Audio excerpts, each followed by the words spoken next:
get started. Want to just thank everybody for coming. This is really great, especially on a Friday. So I really appreciate that. Come out here, and this is my first time actually being on campus here at Concordia. So I appreciate you having me here as well. My name is Mfon. I'm actually an assistant professor, so full-time what they call business faculty at National Louis University in Chicago, where I teach a number of business courses. So it's nice to meet you today. And what I'd really like to talk to you about, just a few things. One is what sparked my interest in virtual reality. Okay, so number one, talk a little bit about what it is, and then give some of the best practices for using virtual reality, and then really answer any questions that you may have. The other thing is this, so I've got to give this disclaimer. This is an interactive session, so I'm going to be asking questions for everybody, so I appreciate participation, so that's one. The other thing is, I'd ask everybody to either have your cell phone, because I'm asking you to look up some stuff. So if you have your computer, your tablet, or your smartphone, as long as you have the internet, have that out, because you're going to be using it, okay? So, is everybody good with that? All right. So, what got me interested in virtual reality is this gentleman. His name is Scott Showalter. Now keep in mind, I'm an accounting professor, so I'm not a computer programming, computer science person, so I'm not a technology person, not really into it, and this guy has nothing to do with virtual reality either. He's another accounting professor. So I happened to see a presentation, just like you're watching me. He gave a presentation at the meeting. So every year, accounting professors in the U.S., we get together and talk about accounting stuff, right? So he was there talking about how he uses a video game called Second Life. Has anyone heard of Second Life? What is it? I mean, I've heard of that. I've never seen it before. Oh, gotcha. So it's probably about, I want to say 10, 15 years old. It's a video game where you have your own avatar. And you basically, in the video game, you can live a life. Like you can go around in the store, you go home. So you're playing a video game as if it's real life. So what Scott did, he gamified auditing inventory. So his students in his auditing class, they would actually play this game. And they would be in it, they would have different characters. So they'd be in the game and they would do different auditing functions in the video game. Right? So it's what they call gamification. I thought this was so cool. It was the coolest thing I've seen. But what I was thinking was, I'm like, wow, this is great, but there's gotta be a way where I can get my students to actually feel as if they're in the warehouse and experiencing auditing inventory. Does that make sense? So that's how I came on this whole virtual reality. So I came back home from this conference, got on Amazon, started buying books and reading on virtual reality, bought cameras, bought goggles, anything virtual reality you can think of, I went out and got it, right? And then I started making videos and things in virtual reality. And then I was like, I gotta go to another level. So I started reaching out to CEOs, like local CEOs of virtual reality companies in Chicago, started talking to them, asking them, what about this virtual reality? How does it work? And actually one of these CEOs who has a gaming company really took me under his wing, mentored me, taught me about the business of virtual reality, and then he actually mentored me on my content. So helped me on some of the do's and don'ts on how to make the content. So he pushed me light years ahead. So that was how I got into this virtual reality. Now, What is it? So virtual reality is a computer-generated scenario. So it can either be from content that's man-made or real life. So it can be made from videos or photos of scenes. It's immersive, so you feel like you're part of the scenario. So you feel like you're part of the environment. The other thing is, the majority of the use for virtual reality right now is in the gaming sector. Everybody knows video games, right? The gaming sector, so that's the biggest market for it, and education is really the smallest market for it. Now, I know this is a little bit small. Can you guys see this, where it says baby boomers, Gen X, millennials? You guys see this? Okay. So I want to ask a question. When you think about technology, and you think about baby boomers, so these are people who were born before 1963, I'm about to say 73, 63, right? What do you think about them in technology? Much technology. Right, okay, good. They can't really adapt to it as well as like newer generations. Okay, not able to adapt. Like they're having like harder time using it. Okay, good, great. Anyone else? Is that a hand or a stretch? Legitimately a stretch. Okay. Anyone else with millennium? I mean, with baby boomers? What about these millennium? What did I say? Gen X. Sorry, I'm trying to skip over. Someone born between 1963 and 1980. What do you think? What are your thoughts for them with technology?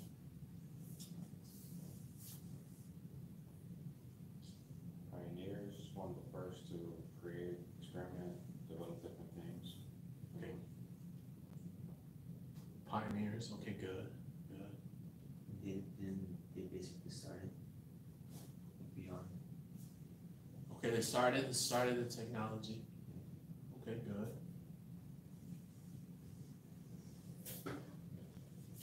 Anyone else? Gen X?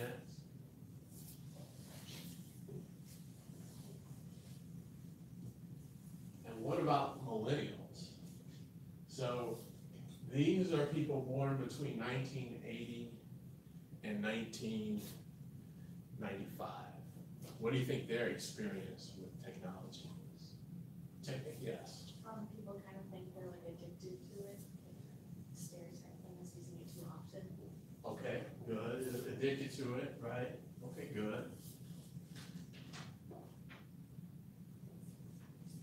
They can just figure it out on the spot most times. Okay, figure it out on the spot. Okay, good. It's kind of like part of their life. They grew up with it, like they need it. Okay, good. So you grew up with it, right? That's like culture, kind of, right? So that's good. Anything else? Millennials? Are there any millennials in the room? No millennials in the room? What about the next generation after it was Generation Z? It's not on here. I'm seeing some hints. So what about Generation Z in technology? It kind of just comes naturally, and it's like for us, it's easier to use, and we kind of just know because we use like similar devices, and it's like all connected. Okay, well, all connected how? That was good. Like, say you have like an Apple Watch, you connect to your phone, which you can connect to your car, you can connect to your home, it's everywhere, basically. Okay, so you connect, what were you gonna say? I was just gonna add on to it, like wherever you go, the technology's gonna be with you. Like you said, if you to be at your house, it's fine. If they're related to your car, connection, Gotcha. phone, wherever you go. Also connects you to other people. Got it, okay, yeah, you're connected to other people, I was gonna say, hit nod, right? Were you gonna say something else? Add on to it? So that's good. So when we think about education, right? 'Cause I'm an educator, so I think about education. This stat, has anybody heard this? That millennials, they spend about 18 hours a day consuming media. Media, so here's the thing. Media is not just like social media, right? Media is things you watch, like looking at TV and things like that, right? Videos and stuff. For Generation Z, it's even more. It's in the 20s, right? How is that possible? When I first read this, I'm like, how is this possible? Because it's 24 hours in a day. I'm getting smiles. How is that possible? From the moment you wake up to the moment you fall asleep, there's a screen in front of your face. But true. Well, think about what do. You can multitask. You heard of multitasking? So like you can have your phone, you can be on 1, 2 apps, 3 apps at the same time, so you can be watching a movie, right, at the same time. So that's how you're able to get these numbers really by multitasking. So when you think about this, and we talk about education, so millennials, and then you talk about this Generation Z, they've changed the way that we look at education as a whole, right? So my next question for everyone is, what are the top 3 products? What are the top 3 products that, okay, there we go, we're back. What are the top 3 products that use what's called peak internet time? So what are the top 3 things people are using on the internet that they go to during what they call peak time? See if anyone knows. Yes, cell phone. Not a cell phone. Like that means going on the internet. But where do you go? What are the top 3? Some of the apps are Like Google. Could be an app, could be a website. Netflix. Wait, who said? Netflix. Snapchat. Netflix is number 1. Good. Snapchat. Not Snapchat. Twitter. It's up there, but the top 3. Twitter. YouTube. Wait, who said YouTube? YouTube's number 2. Twitter. So we got Netflix, YouTube, and who's Google. not Google. What did you say? You stretch it too? I'm just on my Android. Okay, all right. So I hear Amazon. Somebody said Amazon. Yeah. Amazon close. What about Hulu? eBay. Hulu's up there, but it's not in the top 3. Facebook. Not in the top 3. Instagram. Not in the top 3. So you're right. We got Netflix. Maybe. You're getting warm with Amazon. Amazon owns it. So we got what is it? Netflix, YouTube, and this third. This on Prime. Close. Call something else. Not HBO. Uber. Not Uber. Not Uber. What's the app? I got Amazon you. shopping. I was thinking about something shopping, Uber Eats or something like that. Some kind of food, maybe. Now Hulu's up there, but it's not in top 3. Prime Video. Streaming, yes, very good. So like Is it Prime Video? What did you say? Amazon, like the movies and TV shows. Close. You're getting warm. Is that what you mean? Amazon owns it. What is Amazon own? Amazon Prime. Close. Can we get a hint? Is it Prime Video? No? You're close. It's something called Twitch. Oh. Everybody's like, oh. So first of all, it seems like, because usually when I do this, right, when we talk about this, no one knows what it is. They're like, what is Twitch? So how many people have heard of Twitch? Just get okay. So it's about half. So this is the activity. So for everybody, I'd like you to just go on your phone, your tablet, what have you, go to Google, type in Twitch. Amazon owns Twitch. You were right, it's streaming, right? So what can you do? What are you streaming on Twitch? Video games. Yeah, Ninja. Yeah, you know he's from the Chicagoland area, right? Yeah, so you can watch Ninja, you can watch other people, right? But what are you watching them do? Watching them play video games, Why would right? you watch somebody else play video games? I just but here's the thing. You can't relate. I don't. Well, think about it. Why would you want to watch someone play video games? And what's special about Twitch? Let's see your, it's free. Okay, it's free to use, but why would you, let's say you're Ninja, right? Why do you have an account on Twitch? He has one on YouTube, but you make revenue on YouTube too. He makes about $500,000 a month on YouTube. Yeah, that's on Twitch. That's on Twitch. It's on Twitch? Yeah. Okay, wow. But what can you do with Twitch that you can't do with YouTube? You live stream it with Donate comments and money. stuff. You can live stream on You can live stream. subscribe. What is that, $5.99? That's a subscription. Subscription, so you can subscribe, right? So Ninjas is $5.99, I know that much. It's $5.99 a month to subscribe, right, to his Twitch channel. But you can also give money, right? So there's people who are millionaires. I mean, you guys know that, right? Yeah. What else? For those of you who haven't seen it, have you gone to the Twitch? Yeah. What do you think about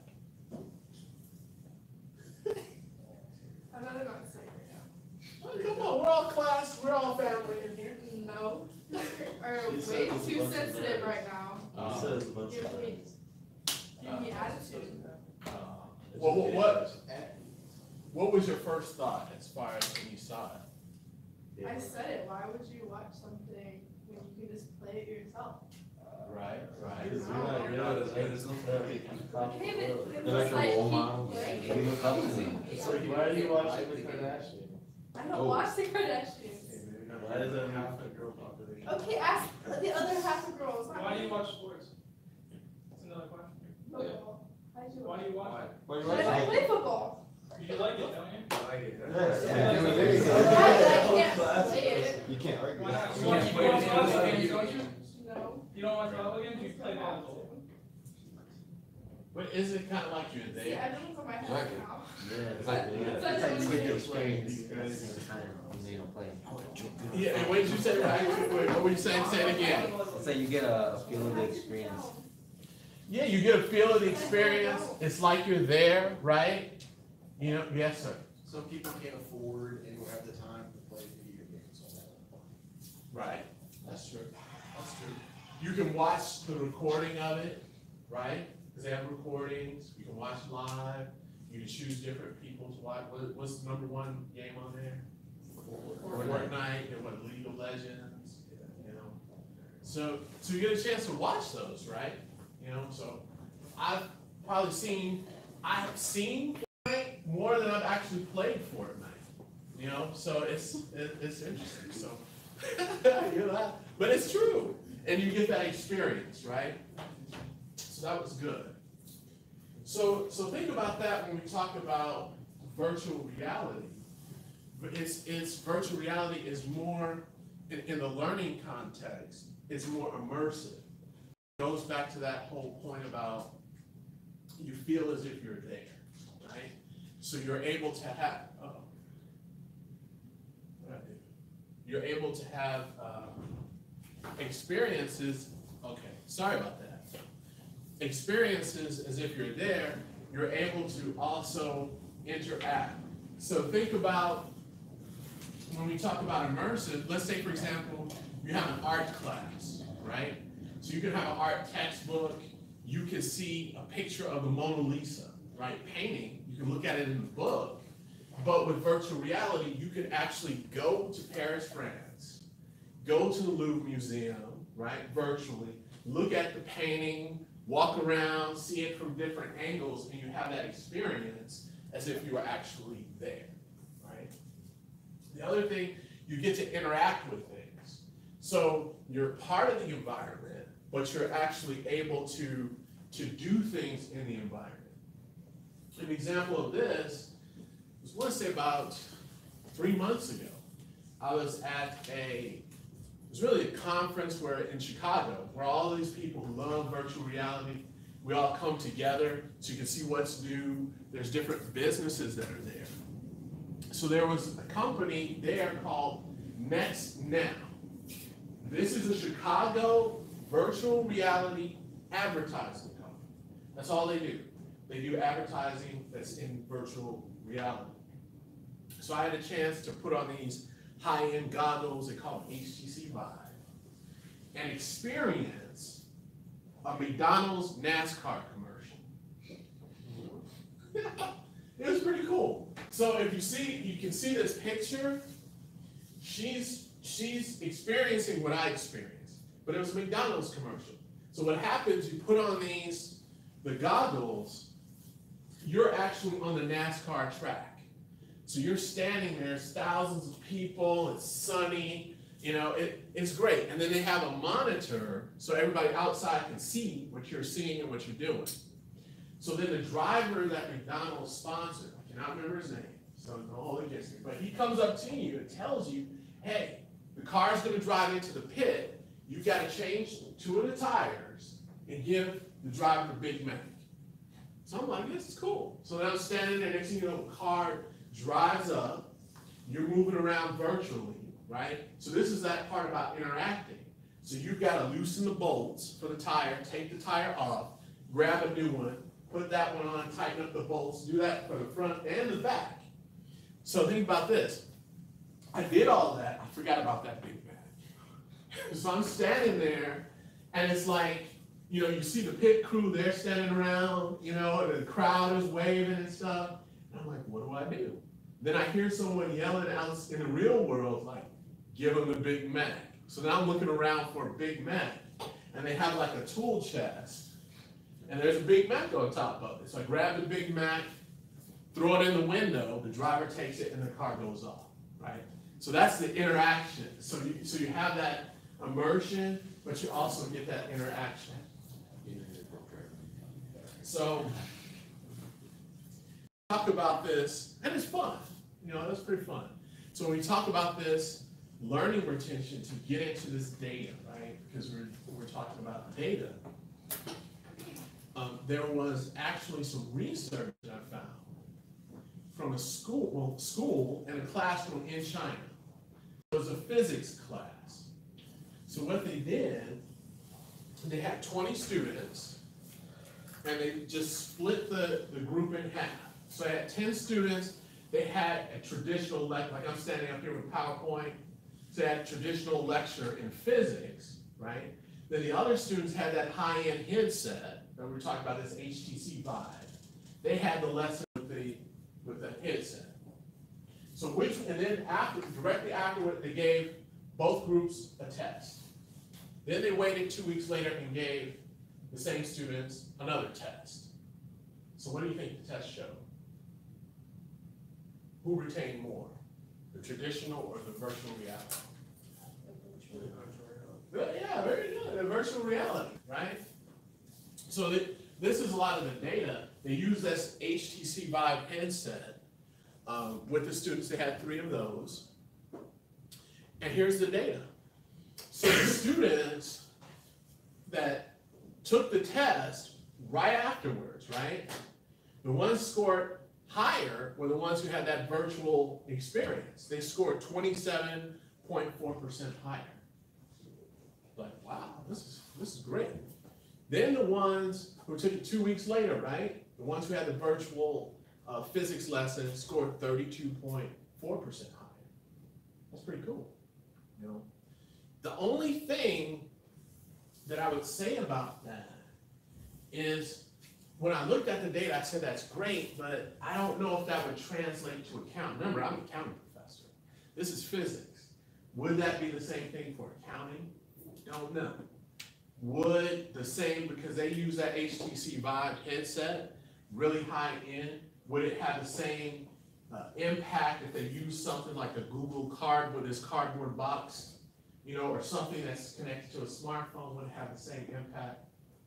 I don't know, can't say. But it leads us in the direction that using this virtual reality, it actually leads to more retention. We remember more of this stuff, we retain more information, right? And, which is great. The other thing with this, and what's fueling this, and what's really making this big right now, most people have what? Smartphones, right? And most of this technology can be accessed on your smartphone in the form of what they call 360 video. Has anybody heard of 360 video? Yeah, you can go on your smartphone on YouTube or Facebook and look at those videos, 360 videos, easily accessed. So if anybody's thinking about buying a car, renting an apartment, many times they have these virtual tours. So those are the three, that's a virtual reality right there. So you have access to that.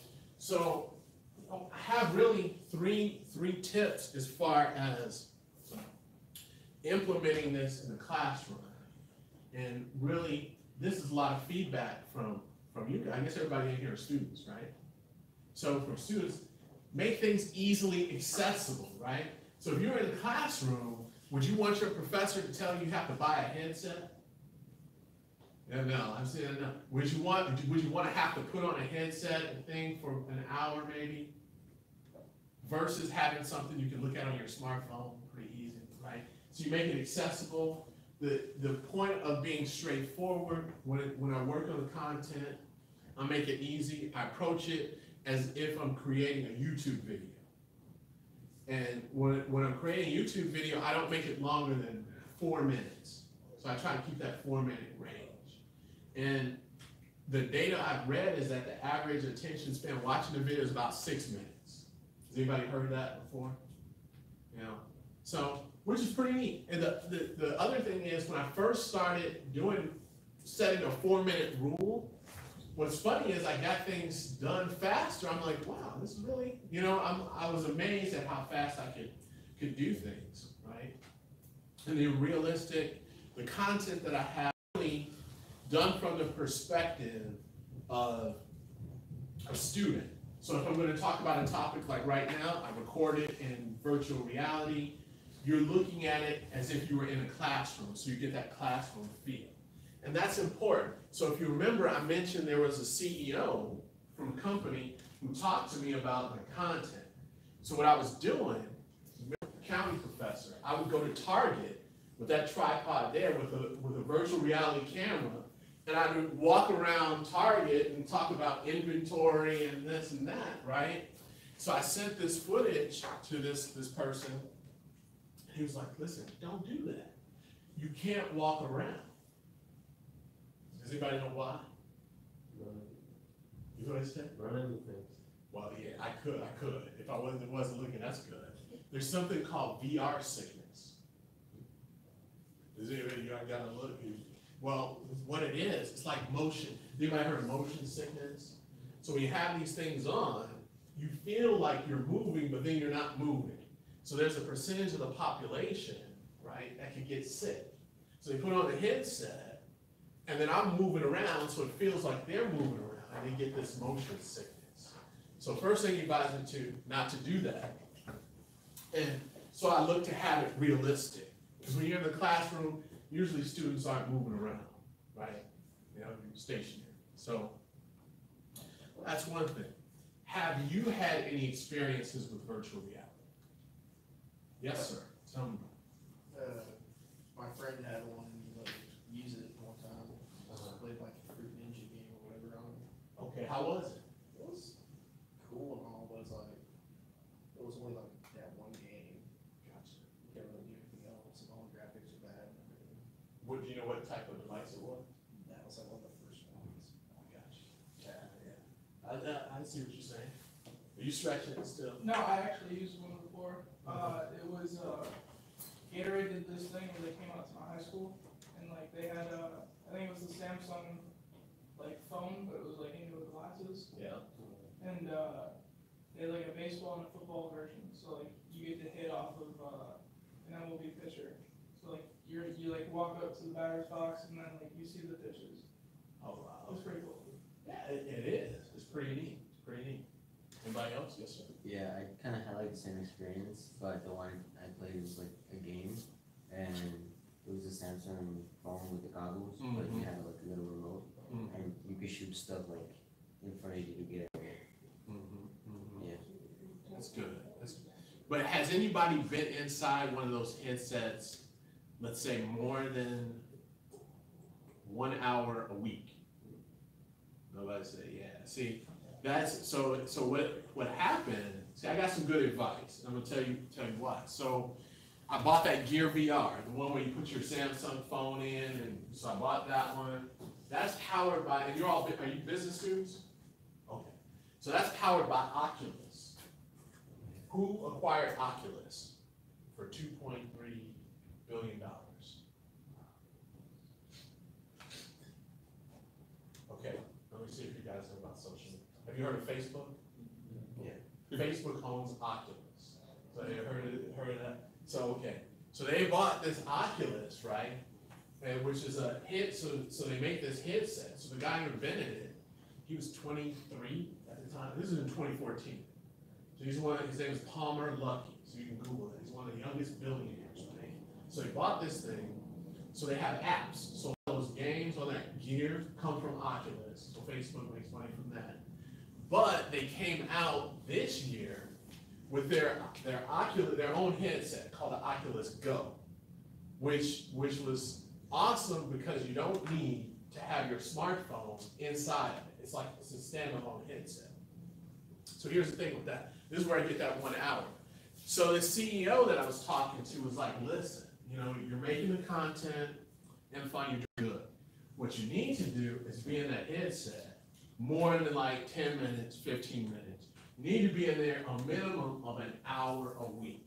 Why do you think that?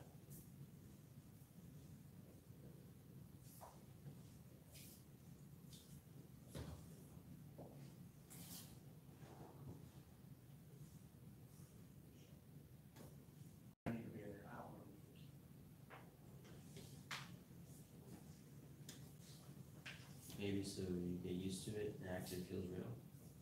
Get used to it and start using more of the features. So then what happens, I start using Netflix has an app with Oculus, so I can watch Netflix in there. Hulu has an app. ESPN has a sports app, so you can go watch hockey games and move around inside there. There's a Hulu, Oculus has Oculus concerts, so you can go to concerts. I saw someone look like, wait, you can go to concert free. And what they do, you can move around and be on the stage. So it's like the group is performing and you can actually look out on the stage and it's like you're standing there with them and you can move around. So then they have concerts, sporting events. So there's all these different, there's games, but the more you're in there, right, the more you start, using it, right, and understanding it and learning the technology. The other thing they have is a chat room. So let's say I put on my headset, you've got your headset. You can come to my room, and in that room we can watch Netflix virtually. So you have an avatar. So you watch Netflix, we can play board games, we can listen to music, all inside this virtual room.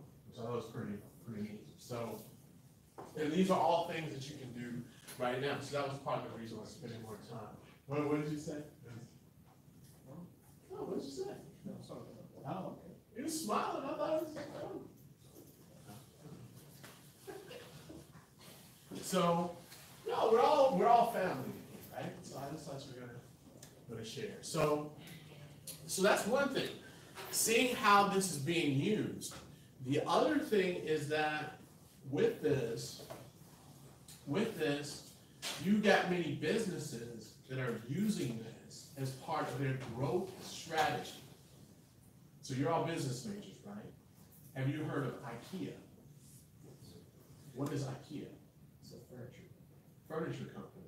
Are they local or are they global? Global. Good, very good. How are they fueling their growth right now? What's part of their growth strategy? Yes, sir. Isn't like giving back? Sustainability, okay, I see that. But how are they planning to move into new markets? So part of their growth strategy is to move into Latin America. They call this have you guys heard of frontier markets or developing markets, right? So like Latin America, they're moving into these areas. They're expanding in the US and in Europe, but they're not opening stores. So they're selling more furniture, right? Because you were right, it's furniture company. But they don't want to open stores. So what are they doing? What do they come up? What do they invest in, and what do they have right now?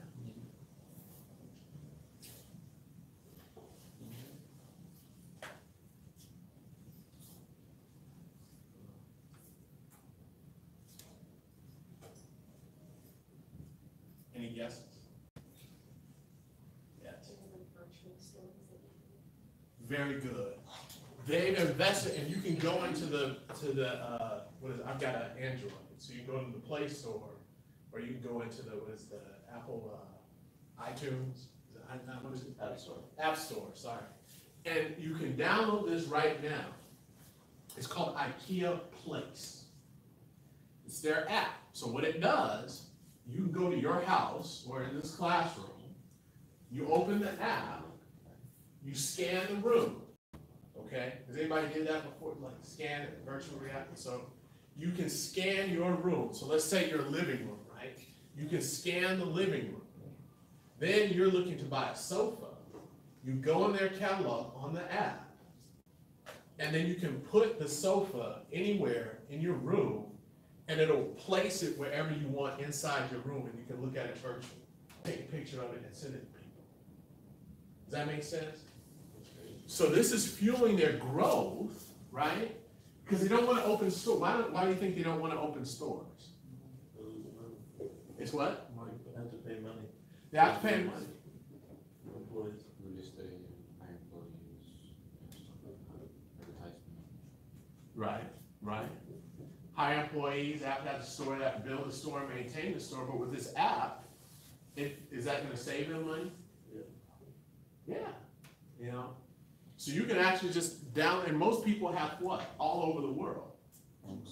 Phones, they have the smartphones, right? So they have a so you download an app, it's free, you're looking to buy something, you click on it, and then you can order it, and then they send it to your house. Like that. Yes, sir. So I wonder if you can like change if you wanna buy paint for your walls, you could change the paint color on your walls to see what it looks like. Exactly. Just like that. Yeah. Just like that. So these are things, when you see this virtual reality, because initially, when I was interested in this, I was thinking about the classroom, but also as an accounting or business professor, I began seeing how it's doing what's called displacing. You might have heard of displacing jobs, right? So you think about IKEA, they're not opening stores. They're using an app, which means they're not going to hire people to build their stores, to be in their stores, right? Sales associates.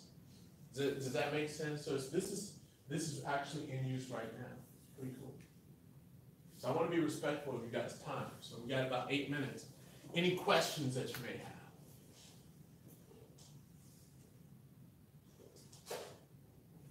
What do you think about Concordia? Concordia? I think it's great. I think it's great. It's a great school. I got the food here yet? Not yet. Not yet. No. Where, the food where, that was out there? No, I'm talking about the cafeteria. No, I wouldn't recommend it. Why? I bet it's good. He said, I want to try some of that food that they have out there. I saw some of the rice and stuff. I didn't see that. Yeah, right? Yeah, they got literally, it's a whole room of food. You should go, it's right down the hall. They already shut it down. Oh, they shut it down? Yeah. So I can't get any food, so. I gotta go to the cafeteria. That's good. But I think you're great. So any other questions, any thoughts? Well, just to, if you guys have any questions, oops, sorry. There's my info. If you have any questions, feel free to reach out to me. I'm on social media. Just did a TEDx talk on virtual reality. So if you want to take a look at that, you can go on the TEDx website.